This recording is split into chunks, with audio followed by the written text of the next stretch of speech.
मनाता हूँ। क्या है ये क्या बोल के गई मुझे?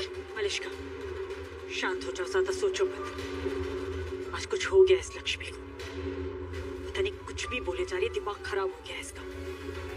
कुछ देर पहले हमारे साथ भी ऐसे ही बिहेव किया है इसने। Just relax.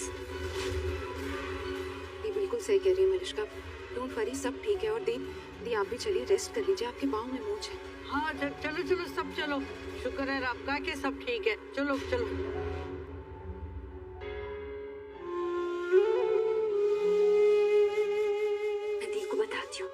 मैं दी को बताती हूँ कि मैंने किरण आंटी और बलविंदर को साथ में देखा है। हाँ, कैसे कर सकती है मलिष्का, कैसे कर सकती है? बिल्कुल भी शर्म नहीं आ रही है उसे। इतना बड़ा झूठ, इतना बड़ा धोखा दे रही है वो सबको, इतना बड़ा विश्वासघात कर रही है। क्या हासिल करना चाहती है वो ये सब करके? उसे हक भी क्या है अभी? मुझे ऋषि को दूर करने का क्या हक है उसे? मुझे जलाने का, मेरी जगह लेने का? सोच भी कैसे सकती है ऐसा? दी सुनना, तुझे कुछ बात बतानी है मुझे। शालू अभी मेरे दिमाग में बहुत सारी चीजें हैं, मैं बाद में बात करती हूँ। प्लीज मेरी ना एक ही बात सुन ले। बहुत शालू, मुझे अभी बात नहीं करनी है प्लीज। अभी तू नहीं समझ सकती, अभी बहुत ज्यादा कुछ बहुत बड़ा चल रहा है। तू प्लीज अभी जा तू यहाँ से। प्लीज सुन, मेरी बात भी बहुत ज्यादा जरूरी बात है, मुझे तुझे बतानी ही पड़ेगी। बता मुझे क्या बोला है, बोल। दी, मलिष्का की मॉम किरण आंटी के बारे में मुझे अभी कोई बात नहीं करनी है। उनके बारे में मुझे अभी कुछ भी नहीं सोचना है। मुझे अभी किसी और के बारे में कुछ नहीं सोचना है। मेरे दिमाग में अभी बहुत ज्यादा बहुत बड़ी बातें चल रही हैं। अभी मुझे नहीं बात करनी है उनके बारे में। सुन तो सही किरण आंटी। शालू प्लीज, तू समझ क्यों नहीं रही है? मुझे अभी किसी के भी बारे में कोई बात नहीं करनी है। अभी बहुत कुछ ऐसा चल रहा है, बहुत बड़ी बातें चल रही है। तुझे पता भी नहीं है क्या हो रहा है। तुझे पता है आज घर में कौन आया था? बलविंदर आया था यहाँ। और तुझे पता है क्यों आया था? हाँ दी, मुझे पता है वो यहाँ क्यों आया। नहीं, तुझे नहीं पता है, तुझे कुछ नहीं पता है शालू, तुझे अंदाजा भी नहीं है। तुझे नहीं पता कि वो यहाँ आया था क्योंकि वो तुझसे मिलने आया था ना? तुझे ऐसा ही लग रहा है ना दी?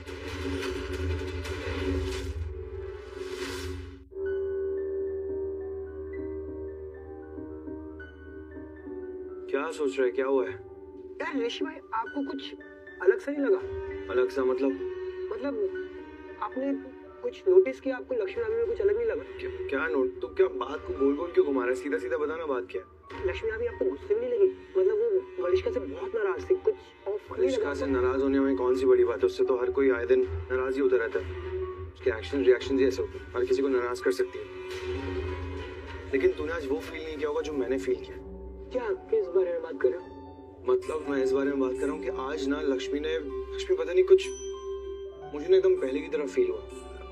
लक्ष्मी पहले तो मुझसे नाराज हो गई थी बहुत ज्यादा, जब मैंने सबके सामने उससे कह दिया था कि मेरे से डांस करो, और वो बुरा मान गई, नाराज हो गई, मना कर दिया उसने। और कट्टू यहाँ पे स्टोर रूम में जब मैं और लक्ष्मी अकेले थे और सब लोग आ गए थे, तो एकदम से खड़े होकर उसने मेरा हाथ पकड़ लिया। पता नहीं उसके हाथ पकड़ने में जादू था। ऐसा फील हो रहा था जैसे वो उसका प्यार हो, केयर हो, फिक्र हो, जैसे वो मुझे प्रोटेक्ट करने की कोशिश कर रही हो, सेफ रखने की कोशिश कर रही हो, जैसे मेरा कवच हो। मुझसे मिलने आया हो या किसी और से, वजह जो भी हो सबके सामने आ ही जाएगी।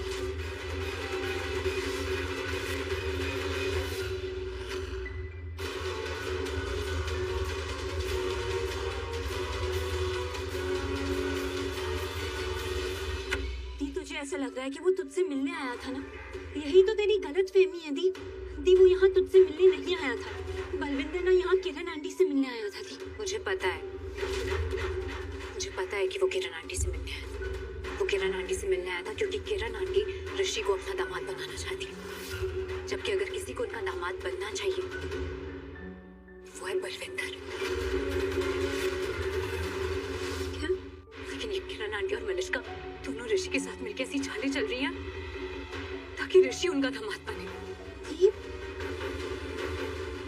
बाबा जी, ये क्या बोले जा रही है? मुझे ना कुछ समझ नहीं आ रहा है। मुझे अभी भी समझ नहीं आ रहा ऋषि भाई आप बहुत सारी बातें एक साथ कर रहे हो यार। अब मुझे नहीं समझ में आ रहा कि मैं तुझे कैसे समझाऊं, क्योंकि बात मुझे भी समझ में आ नहीं रही है। बट बस इतना कहना चाहता हूँ कि ऐसा लग रहा है जैसे लक्ष्मी ना कुछ बदल सी गई है। मतलब अच्छे सेंस में बदल गई। बहुत यार अच्छे सेंस में, अच्छे सेंस में बदल गई है। कुछ तो बात है, मतलब ऐसा लग रहा है जैसे वो दिखाना चाह रही है कि वो मुझे कितना लाइक करती है, कितनी केयर करती है मेरी, कितना चाहती है मुझे। और सिर्फ चाहती ही नहीं, वो ये दिखाना चाह रही है कि वो मुझसे प्यार करती है। पहले इसमें कौन सी बड़ी बात है ऋषि भाई, ये तो हमें पहले से ही पता है। बहुत प्यार करती है भाभी आपसे। अरे पता तो मुझे भी है, लेकिन शो अब कर रही है ना वो कि वो मुझसे ज्यादा प्यार करती है। सच कह रहा हूँ आयुष, तुझसे एकदम पहले वाला अपनापन फील हो रहा है। बहुत अच्छा फील हो रहा है, सच में बहुत ज्यादा खुश हूँ।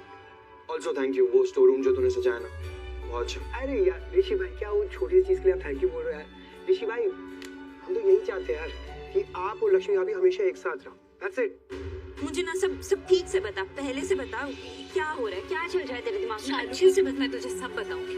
तुझे सब पता चल जाएगा कि क्या हो रहा है, क्या चल रहा है, सब कुछ पता चल जाएगा, लेकिन सही टाइम आने पर। प्लीज अभी तू जा। नहीं दी, हालू प्लीज दी, नहीं।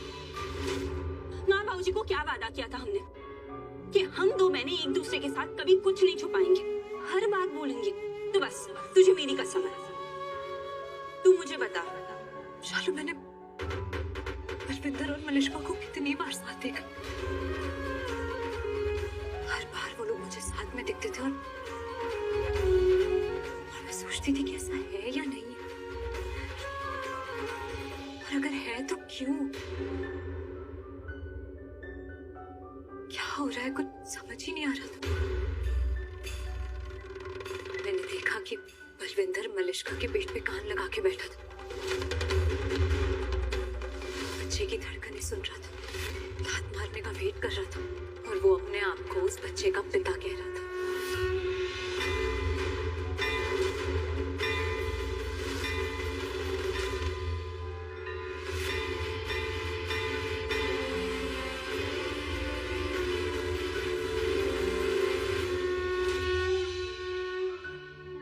प्लीज जस्ट एक मिनट मेरी बात को सीरियसली सुनो। अभी भी मुझे ऐसा लग रहा है कि कुछ तो है जो हम मिस कर रहे हैं। अरे यार, कुछ है जो हमारी नजर में नहीं है ऋषि। आयुष नहीं, अभी नहीं, प्लीज यार। अभी मैं ना सच में आज ना बहुत ज्यादा खुश हूँ, तो मुझे इस बारे में तुझसे कोई बात नहीं करनी है। अब वो जो तुझे लग रहा है ना मिसिंग है, उस बारे में हम कल बात करेंगे, ओके? और जो मिसिंग है वो मैं जानता हूँ, और मैं ये भी जानता हूँ किसी के दिमाग में ना यहाँ पे कुछ तो चल रहा है वही। लेकिन उस बारे में हम आज नहीं, कल बात करेंगे।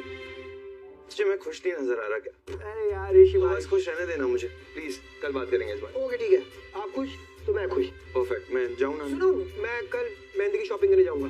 तू क्या पागल हो गया क्या? ऐसे क्यों बोल रहा है ऋषि भाई? तो और क्या बोलूं, तू बातें कैसी कर रहा है? एकदम लड़कियों वाली बातें कर रहा है। मेहंदी लगाना तो क्या, मेहंदी की शॉपिंग, तू क्या लड़की है क्या? क्या मतलब है ऋषि भाई इस बात का? मैं लड़की हूँ तो लड़कियों वाली तो बातें करूंगा ना, अब कैसे? ऋषि भाई आपने मेरे मुंह में ये बात डाली, मैं कोई लड़की नहीं हूँ, आपको पता है। मेरी शादी होने वाली लड़का हूँ मैं। अरे शालू, नहीं, क्या बेचारी शालू? मैं ना क्या आता हूँ यार। और बेचारी शालू क्यों? मैं कोई लड़की नहीं हूँ, मैं लड़का हूँ यार।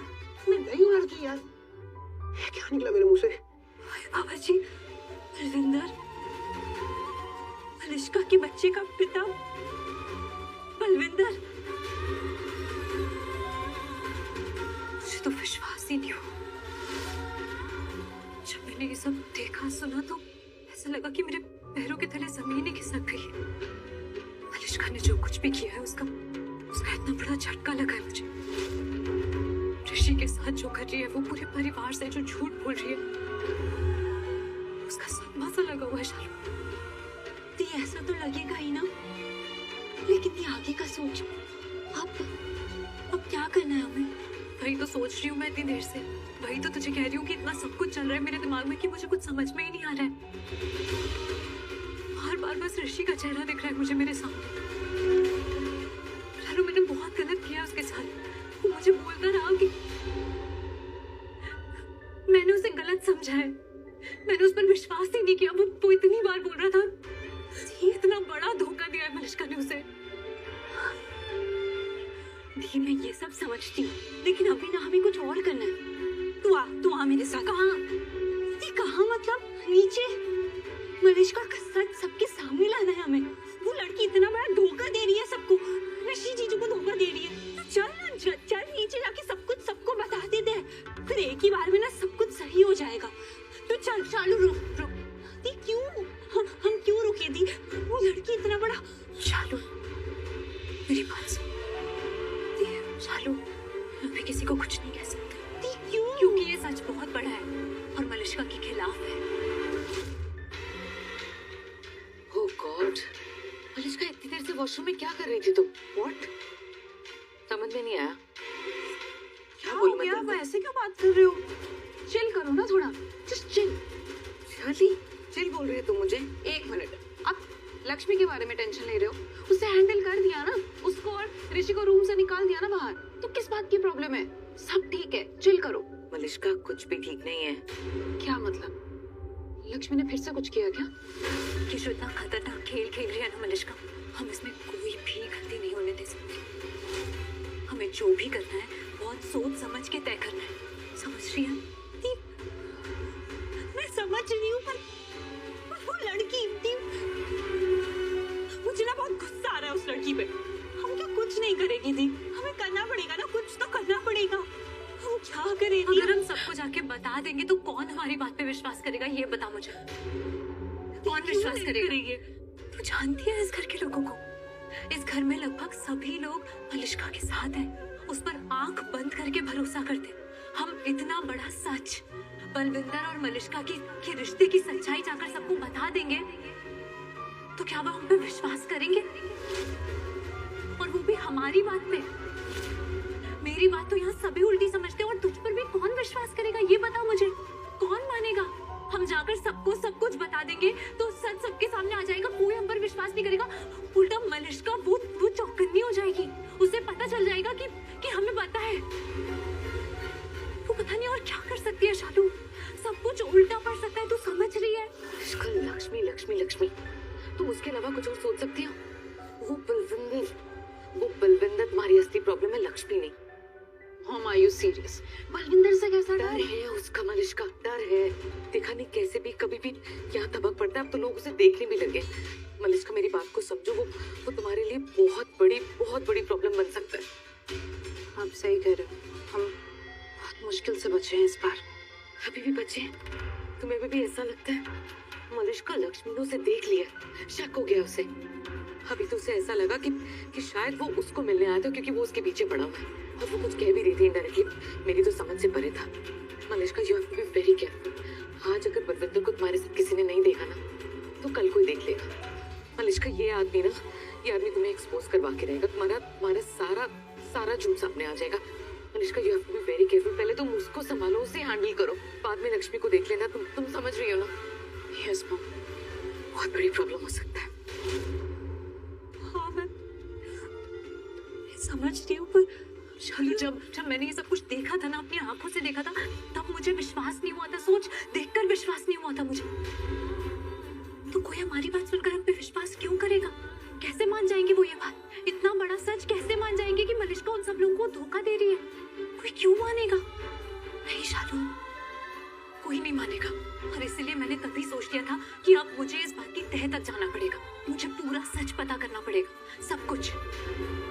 और उसके बाद ही मैं किसी से इस बारे में बात कर सकती हूँ, क्योंकि अभी अगर मैं जाके कह दूंगी ना तो कोई हम पे विश्वास नहीं करेगा, उल्टा सब हम पे ही सवाल करने लग जाएंगे और हमें बोलेंगे कि जाओ जाकर सबूत लेकर। सही कह रही हूँ या नहीं? बिल्कुल सही बोल रही है तुम। पर दी अब क्या करें हम? क्या करें वही तो समझ नहीं आ रहा। वही तो सोच रही हूँ मैं इतनी देर से कि अब क्या करें, लेकिन जो भी करना पड़ेगा ना शालू, हम वो करेंगे। उस मलिश्का की सच्चाई को सामने लाने के लिए मुझे जो भी करना पड़ेगा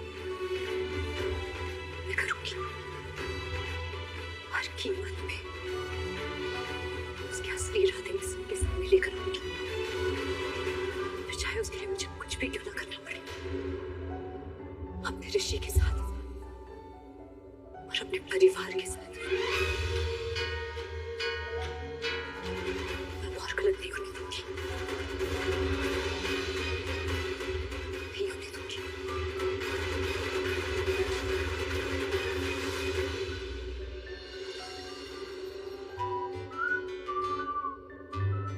अरे घर में इतना सन्नाटा क्यों है भाई?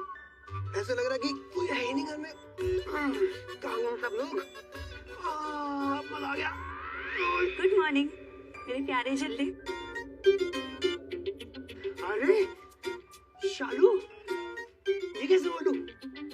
मतलब तुम यहाँ कैसे, मतलब तुम यहाँ कैसे? एक सेकंड। तुमने नाइट यहाँ पर स्पेंड करी? हाँ अरे लवली यार। How was your night then? कैसा था? एक सेकंड वेट, तुम रात को यहाँ पर थी?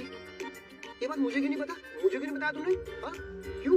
क्या कर लेते तुम जान के आयुष, क्या कर लेते हम? अरे सब कुछ, अरे मतलब बहुत कुछ, कुछ रोमांटिक एडवेंचर हो जाता है यार, कुछ रोमांचिक। तुम और मैं और तुम चुपके चुपके छत पे चलते। दी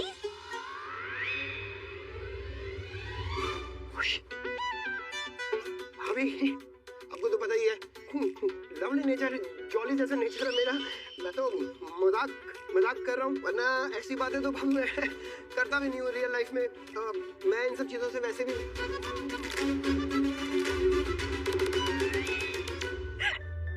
दी नहीं है। तुम्हारी शक्ल ना देखने लायक थी। डर गए थे तुम ऐसे। और कहाँ गया तुम्हारा रोमांचक सब कुछ छूमंतर? नहीं, कुछ छूमंतर नहीं हुआ है। मैं ना शालू किसी से ना डरता नहीं हूँ। अच्छा। और वैसे भी मैंने तुम्हें क्या बोला, चोरी चुपके ऐसी बातें ऐसी करने में मजा आता है अकेले में। अच्छा जी। हाँ जी, डरता नहीं हूँ मैं किसी से। तुम्हें पहले ही पता है, प्यार का इजहार किसी के सामने भी कभी भी, तुमसे कितना प्यार करता हूँ मैं किसी के सामने बता सकता हूँ। कोई नहीं है मुझे कोई डर लगता भी नहीं है, कोई होता भी तो शालू, ठीक है? क्योंकि क्या है ना, शो मसा चोरी चुपके रोम में शॉपिंग बहुत अच्छी होती है शालू। तुम्हें रोमांचक सही बोल रहा हूँ मैं, तुम्हें क्या पता, तुम्हें बोल रहा हूँ मैं। और तुम अभी तक यहाँ खड़ी क्या कर रही हो शालू? मैं जिम सब करके आ गया हूँ, मैं शावर लेने जा रहा हूँ, तुम भी रेडी हो जाओ। मेहंदी की शॉपिंग करने जाना है, ड्रेसेस लेने जाना है और काम बॉक्स। क्या हो गया? भाभी आप कब आए? ओह साइड में करके बोलो ये सब। हाय भाभी। बाय भाभी। ये तो बाय आयुष। बाय। आयुष संभाल के। क्या समझाया था मैंने? ये मैं गिरा नहीं हूँ, मेरे बैठने का स्टाइल है।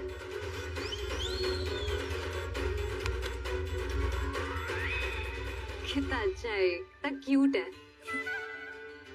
झल्ला एक नंबर का।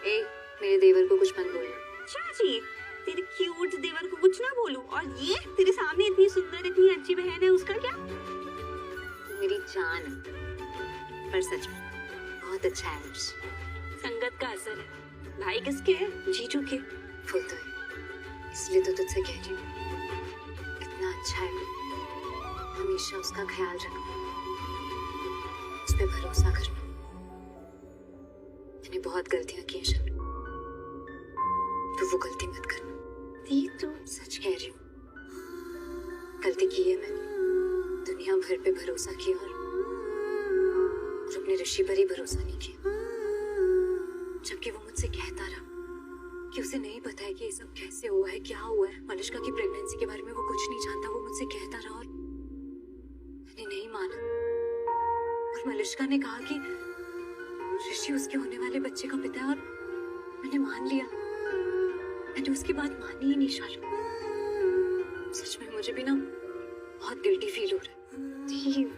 मैंने ऋषि के साथ सही नहीं किया है।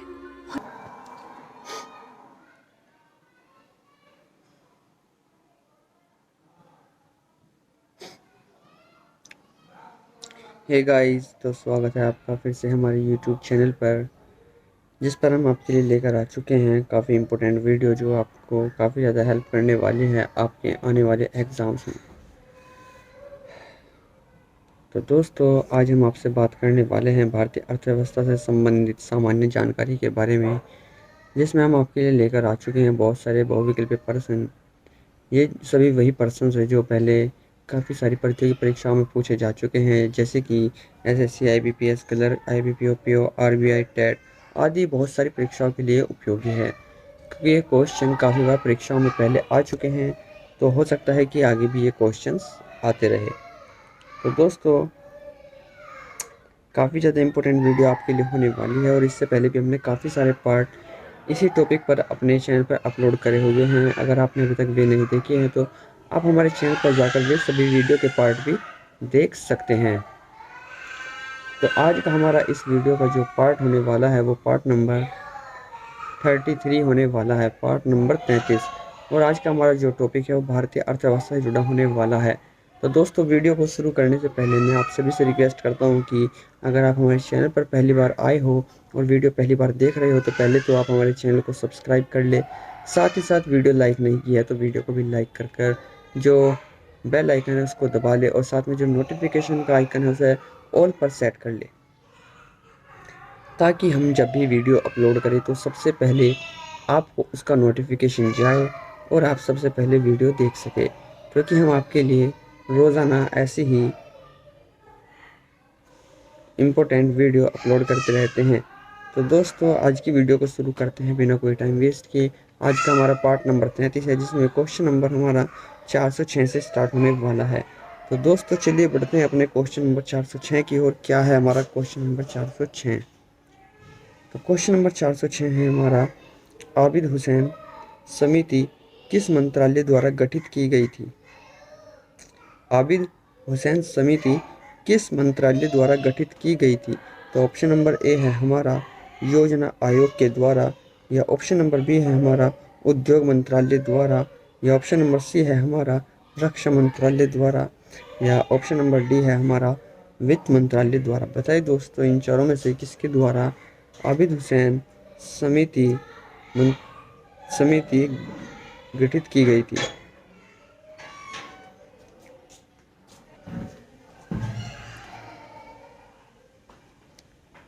जल्दी जल्दी दोस्तों बताइए, अपना आंसर कमेंट बॉक्स में बताइए। आबिद हुसैन समिति जो है वो इन चारों में से किस मंत्रालय द्वारा गठित की गई थी?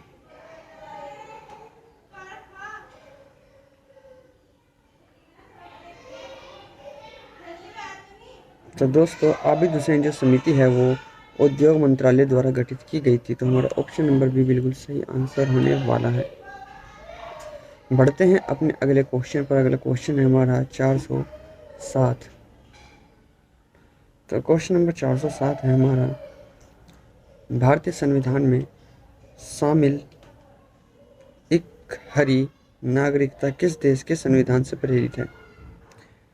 भारतीय संविधान में शामिल एक हरी नागरिकता किस देश के संविधान से प्रेरित है? ऑप्शन नंबर ए हमारा ब्रिटेन के, ऑप्शन नंबर बी हमारा आयरलैंड के, ऑप्शन नंबर सी हमारा कनाडा के, या ऑप्शन नंबर डी हमारा अमेरिका के। जल्दी जल्दी दोस्तों कमेंट बॉक्स में अपना आंसर बताइए। हमारा क्वेश्चन है, भारतीय संविधान में शामिल एक हरी नागरिकता किस देश के संविधान से प्रेरित है?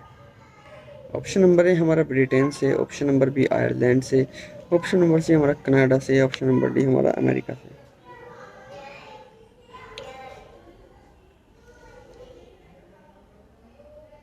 तो दोस्तों, भारतीय संविधान में शामिल एक हरी नागरिकता जो है वो ब्रिटेन देश के संविधान से प्रेरित है।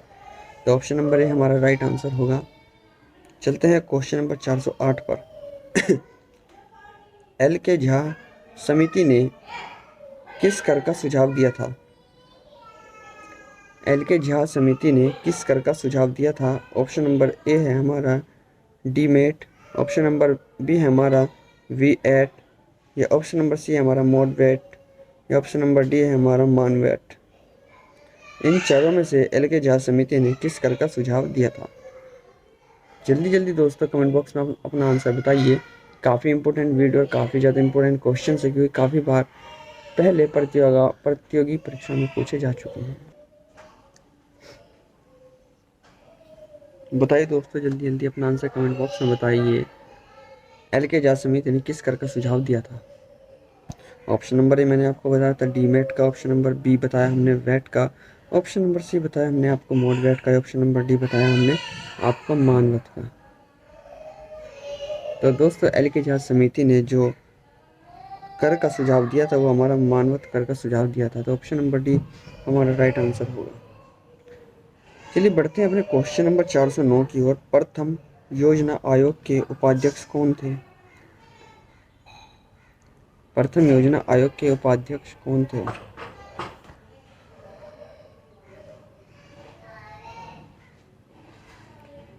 प्रथम योजना आयोग के उपाध्यक्ष कौन थे? ऑप्शन नंबर ए हमारा Jawaharlal Nehru, option number B है हमारा Gulzari Lal Nanda, option number C है हमारा आर के षणमुखम शेट्टी, या ऑप्शन नंबर डी है हमारा जगजीवनम राय। बताइए दोस्तों जल्दी जल्दी, प्रथम योजना आयोग के उपाध्यक्ष कौन थे? ऑप्शन नंबर ए हमारा Jawaharlal Nehru, option number B हमारा Gulzari Lal Nanda, option number C हमारा आर के षणमुखम शेट्टी, या ऑप्शन नंबर डी हमारा जगजीवन राम। बताइए दोस्तों जल्दी जल्दी कमेंट बॉक्स में अपना आंसर बताइए, इन चारों में से कौन सा आंसर सही होने वाला है। ये भारतीय अर्थव्यवस्था से जुड़े बहुत इंपॉर्टेंट क्वेश्चन है जो मैं आपसे पूछ रहा हूँ, तो काफ़ी बार ये रिपीट हो चुके हैं और उम्मीद है इस बार भी इनमें से कोई ना कोई क्वेश्चन आपको जरूर मिलेगा। तो प्रथम योजना आयोग के उपाध्यक्ष जो थे वो हमारे गुलजारी लाल नंदा थे, तो ऑप्शन नंबर बी हमारा राइट आंसर होगा। चलते हैं अपने अगले क्वेश्चन पर। अगला क्वेश्चन जो है वो है हमारा क्वेश्चन नंबर 410। किस वर्ष में विदेशी विनिमय प्रबंध अधिनियम FEMA प्रभावी हुआ?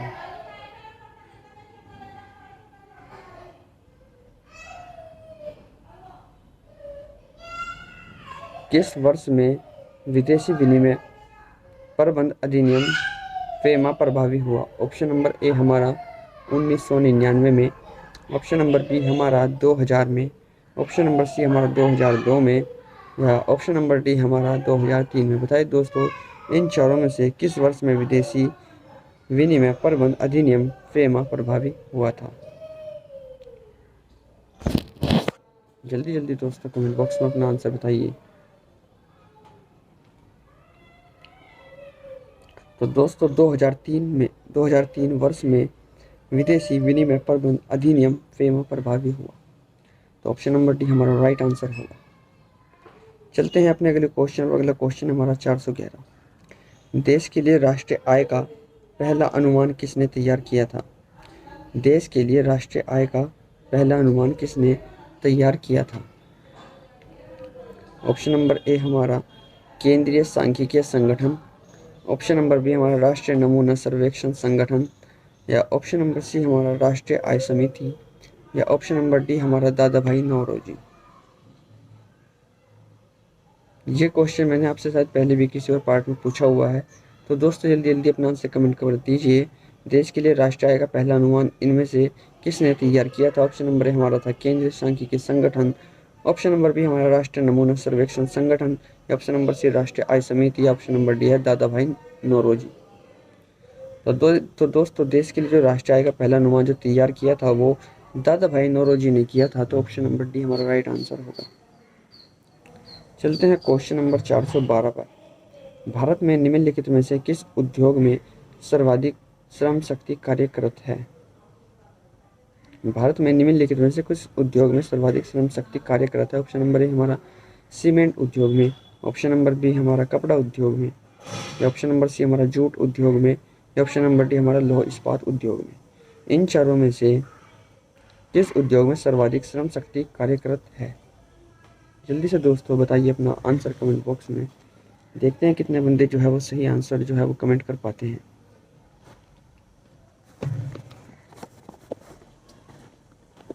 जिस बंदे को भी आंसर मालूम है वो अपना आंसर कमेंट बॉक्स में कमेंट कर दीजिए। देखते हैं कितने बंदे जो होंगे सही आंसर कमेंट करते हैं। तो दोस्तों कपड़ा उद्योग में सर्वाधिक श्रम शक्ति कार्यरत है, तो ऑप्शन नंबर बी हमारा राइट आंसर होगा। बढ़ते हैं अपने अगले क्वेश्चन पर। क्वेश्चन नंबर जो है वो है हमारा 413। निम्नलिखित में से किसको भारत के राजनीतिक असंतोष का जनक कहा गया? निम्नलिखित में से किसको भारत के राजनीतिक असंतोष का जनक कहा गया? ऑप्शन नंबर ए हमारा दादा भाई नौरोजी, ऑप्शन नंबर बी हमारा सरदार भगत सिंह, ऑप्शन नंबर सी महात्मा गांधी, या ऑप्शन नंबर डी हमारा बाल गंगाधर तिलक। इन चारों में से किसको भारत के राजनीतिक असंतोष का जनक कहा गया है? बताइए दोस्तों जल्दी जल्दी अपना आंसर कमेंट बॉक्स में बताइए। ऑप्शन नंबर ए हमारा दादा भाई नौरोजी, ऑप्शन नंबर सी Mahatma Gandhi, option number B हमारा सरदार भगत सिंह, या ऑप्शन नंबर डी हमारा बाल Gangadhar Tilak.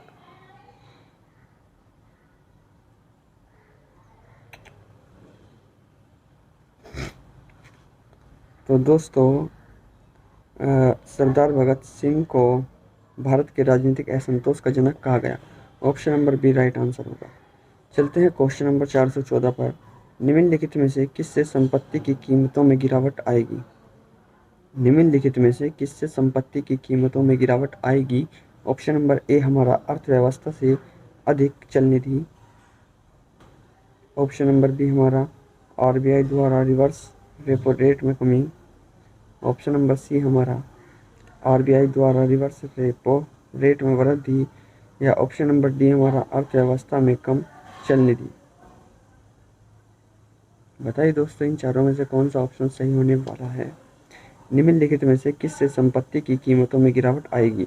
Option number A हमारा अर्थव्यवस्था में अधिक चलनिधि। ऑप्शन नंबर बी हमारा आरबीआई द्वारा रिवर्स रेपो रेट में कमी। या ऑप्शन नंबर सी आरबीआई द्वारा रिवर्स रेपो रेट में वृद्धि। या ऑप्शन नंबर डी हमारा अर्थव्यवस्था में कम चलनिधि।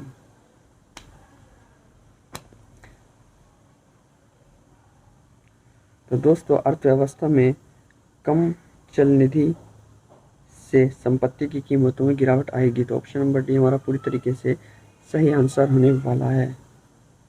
चलिए दोस्तों, अपने अगले क्वेश्चन पर चलते हैं। क्वेश्चन नंबर हमारा 415 है। किस वित्तीय आयोग के आधार पर भारत संघ के किस राज्य को विशेष राज्य का दर्जा नहीं दिया जा सकता? किस वित्त आयोग के आधार पर भारत संघ के किस राज्य को विशेष राज्य का दर्जा नहीं दिया जा सकता है? ऑप्शन नंबर ए हमारा 13वें वित्त आयोग के। ऑप्शन नंबर बी हमारा 14वें वित्त आयोग के। ऑप्शन नंबर सी हमारा 15वें वित्त आयोग के। या ऑप्शन नंबर डी है हमारा 16वें वित्त आयोग के। इन चारों में से कौन से आयोग के आधार पर भारत संघ के किस राज्य को विशेष राज्य का दर्जा नहीं दिया जा सकता है? जल्दी जल्दी दोस्तों कमेंट में अपना आंसर कमेंट कर दीजिए।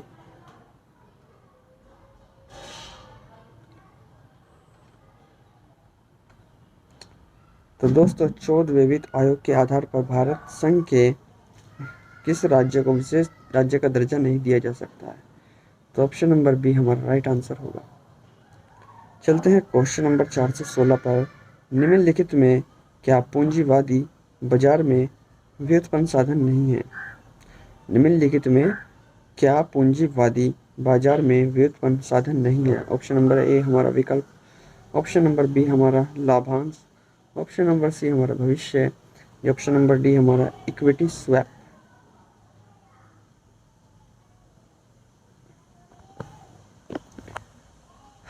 जल्दी जल्दी दोस्त अपना आंसर कमेंट बॉक्स में बताइए।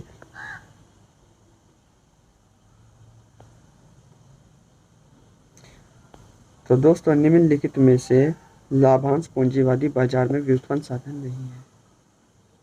तो ऑप्शन नंबर बी हमारा राइट आंसर होने वाला है। चलते हैं क्वेश्चन नंबर 417 की ओर। क्वेश्चन नंबर 417 है हमारा, अंतर्राष्ट्रीय वित्त निगम की स्थापना किस वर्ष हुई? अंतर्राष्ट्रीय वित्त निगम की स्थापना किस वर्ष हुई थी? ऑप्शन नंबर ए हमारा 1957 में। ऑप्शन नंबर बी 1956 में। ऑप्शन नंबर सी 1955 में। या ऑप्शन नंबर डी हमारा 1954 में। इन चारों में से किस वर्ष अंतर्राष्ट्रीय वित्त निगम की स्थापना हुई थी? जल्दी जल्दी दोस्तों अपना आंसर कमेंट बॉक्स में कमेंट करें। देखते हैं कितने बंदे जो है वो सही आंसर जो है वो कमेंट बॉक्स में कमेंट कर पाते हैं।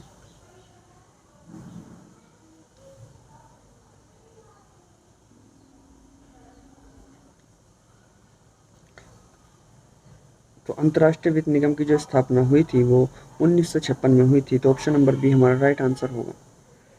चलते हैं अपने क्वेश्चन नंबर 418 पर। ओल्टास किससे संबंधित है? ओल्टास किससे संबंधित है? ऑप्शन नंबर ए हमारा income tax department. Option number B हमारा औद्योगिक मंत्रालय। ऑप्शन नंबर सी हमारा वित्त मंत्रालय। या ऑप्शन नंबर डी इनमें से कोई नहीं। इन चारों में से जो ओल्टास है वो किससे संबंधित है? जल्दी जल्दी दोस्तों अपना आंसर कमेंट बॉक्स में कमेंट कर दीजिए। देखेंगे हम भी आप में से कितने बंदे सही आंसर कमेंट कर पाते हैं। काफ़ी ज़्यादा इंपॉर्टेंट क्वेश्चन आप लोगों के लिए होने वाला है। तो ओल्टास जो है वो हमारा जो संबंधित है वो इनकम टैक्स डिपार्टमेंट से संबंध रखता है। तो ऑप्शन नंबर ए बिल्कुल पूरी तरीके से सही होगा। तो चलिए बढ़ते हैं अपने नेक्स्ट क्वेश्चन पर। नेक्स्ट क्वेश्चन जो है वो है हमारा क्वेश्चन नंबर 419। यदि किसी एक वस्तु की कीमत में वृद्धि से दूसरी वस्तु की मांग में कमी आए तो वस्तु क्या कहलाएगी? यदि किसी एक वस्तु की कीमत में वृद्धि से वस्तु की मांग में कमी आए तो वस्तु क्या कहलाएगी? ऑप्शन नंबर ए हमारा प्रतिस्पर्धा, ऑप्शन नंबर बी हमारा सहायक, ऑप्शन नंबर सी हमारा मानार्थ या ऑप्शन नंबर डी हमारा पूरक। इन चारों में से वो क्या है? यदि किसी वस्तु की कीमत में वृद्धि से दूसरी वस्तु की मांग में कमी आए तो वस्तु क्या कहलाएगी? तो वे वस्तु जो कहलाएंगी वो मानार्थ कहलाएगी। तो ऑप्शन नंबर सी हमारा बिल्कुल राइट आंसर होने वाला है। चलिए दोस्तों बढ़ते हैं अपने अगले क्वेश्चन की ओर। क्वेश्चन नंबर हमारा 420 है। निम्नलिखित में से कौन सी जगह भारत के नोटों की छपाई की जगह नहीं है? निम्नलिखित में से कौन सी जगह भारत के नोटों की छपाई की जगह नहीं है? ऑप्शन नंबर ए हमारा मैसूर, ऑप्शन नंबर बी हमारा सलबोनी, ऑप्शन नंबर सी हमारा झांसी या ऑप्शन नंबर डी हमारा नासिक। बताइए दोस्तों इन चारों में से वो कौन सी जगह है जहाँ पर भारतीय नोटों की छपाई नहीं होती है?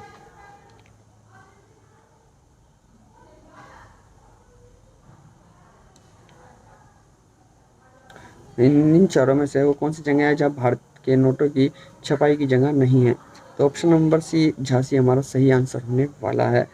तो चलिए दोस्तों बढ़ते हैं अपने अगले क्वेश्चन नंबर 421 की ओर।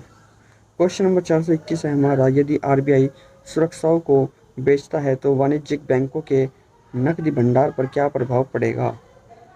ऑप्शन नंबर ए बढ़ेगा या घटेगा, ऑप्शन नंबर बी घटेगा, ऑप्शन नंबर सी बढ़ेगा या ऑप्शन नंबर डी कोई प्रभाव नहीं पड़ेगा।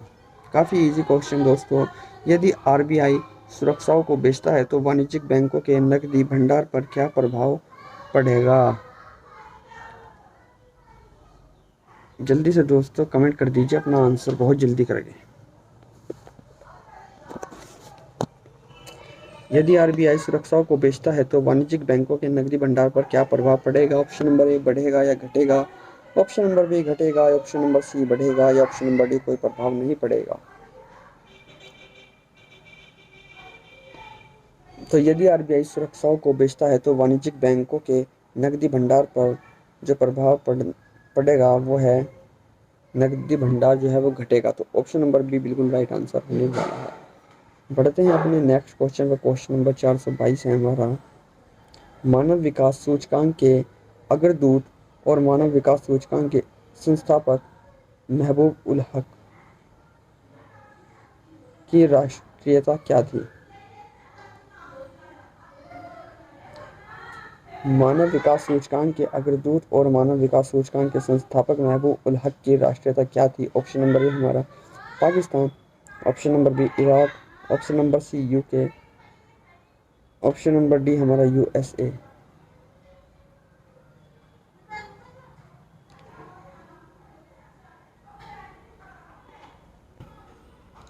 तो दोस्तों मानव विकास सूचकांक के अग्रदूत और मानव विकास सूचकांक के जो संस्थापक महबूब उल हक की राष्ट्रीयता थी वो पाकिस्तान थी। तो ऑप्शन नंबर ए बिल्कुल राइट आंसर होगा।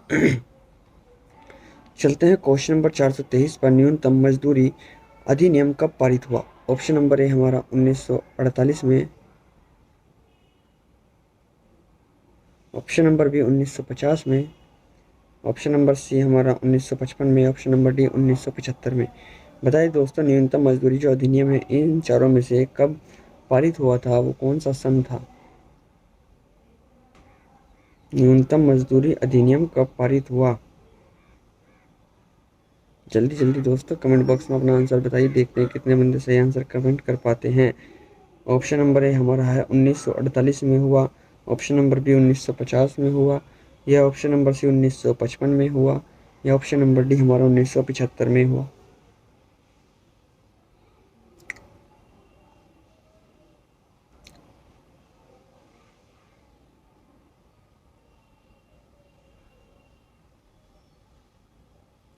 तो दोस्तों न्यूनतम मजदूरी अधिनियम जो पारित हुआ था वो हमारा 1948 में हुआ।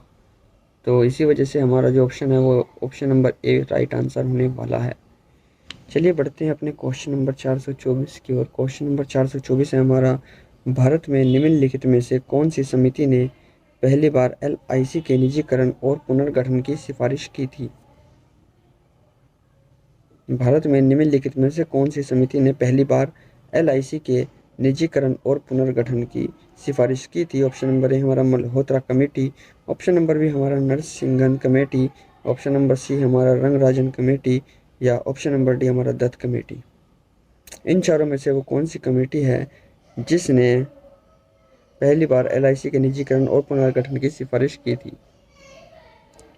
तो दोस्तों मल्होत्रा कमेटी समिति ने पहली बार LIC के निजीकरण और पुनर्गठन की सिफारिश की थी। तो ऑप्शन नंबर ए हमारा राइट आंसर होगा। बढ़ते हैं दोस्तों आज के इस पार्ट के अपने लास्ट क्वेश्चन पर। क्वेश्चन नंबर है हमारा 425। भारतीय कृषि में KMS क्या होता है? भारतीय कृषि में जो KMS है वो क्या है? ऑप्शन नंबर ए हमारा kharif monsoon system, option number B हमारा kharif monsoon season, option number C हमारा खरीफ मार्केटिंग सीजन या ऑप्शन नंबर डी हमारा खरीफ मार्केटिंग सिस्टम। तो भारतीय कृषि में जो KMS है वो है खरीफ मार्केटिंग सीजन, खरीफ मार्केटिंग सीजन। तो ऑप्शन नंबर सी हमारा राइट आंसर होने वाला है। उम्मीद करता हूँ दोस्तों आपको कुछ ना कुछ इस वीडियो से सीखने को मिला होगा। तो कल आपसे फिर से मिलेंगे इसी वक्त नई वीडियो के साथ। तब तक के लिए बाय बाय, धन्यवाद। Thanks for watching guys, do like share and subscribe.